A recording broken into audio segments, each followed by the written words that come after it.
Kesaksian penumpang selamat kecelakaan bus Kader Hanura di Ngawi, dengar suara tabrakan sebelum terguling. Kecelakaan bus Eva Transjaya dengan plat nomor W7401UO di Tol Solo Ngawi Minggu pagi, tanggal 4 Februari tahun 2024, dirasakan salah satu penumpang, Patmo, hanya dalam sekejap. Patmo mengaku tidak tahu secara persis kejadian kecelakaan maut tersebut.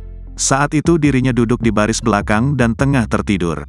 Saya hanya tahu ketika terdengar bunyi tabrakan cukup keras sama bodi bus terseret nabrak pembatas dan langsung terguling, ujar Patmo di lokasi.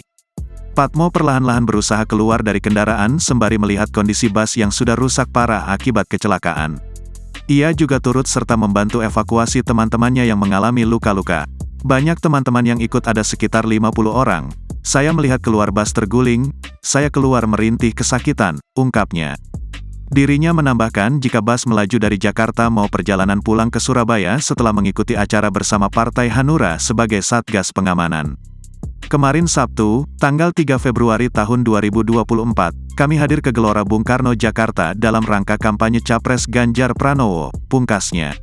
Di sisi lain, Kanit PJR 6 Ditlantas Polda Jawa Timur Ibtu M. Saifuddin membeberkan kecelakaan lalu lintas tunggal bermula ketika bus melaju dari Jakarta ke Surabaya.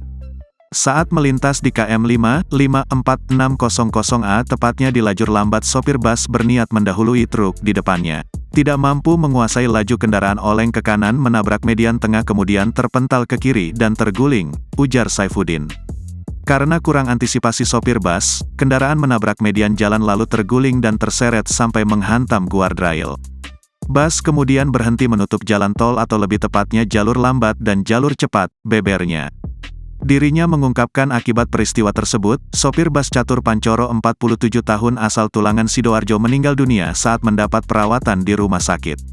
Ada 3 orang yang meninggal dunia, 1 sopir dan 2 penumpang meninggal dunia di TKP, yakni Hadi Umar F. 21 tahun asal Mojo Lebak Mojokerto dan Aditya Sapulete 38 tahun warga Cungkup Pucuk Lamongan. Sisanya luka ringan, ungkapnya. Menurutnya untuk kondisi kendaraan bus mengalami rusak hampir seluruh bagian dan kini dibawa ke bagian Laka Polres Ngawi untuk penyelidikan.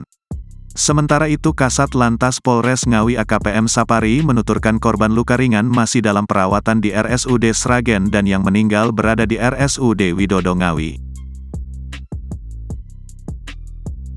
Download Tribun X sekarang, menghadirkan lokal menjadi Indonesia.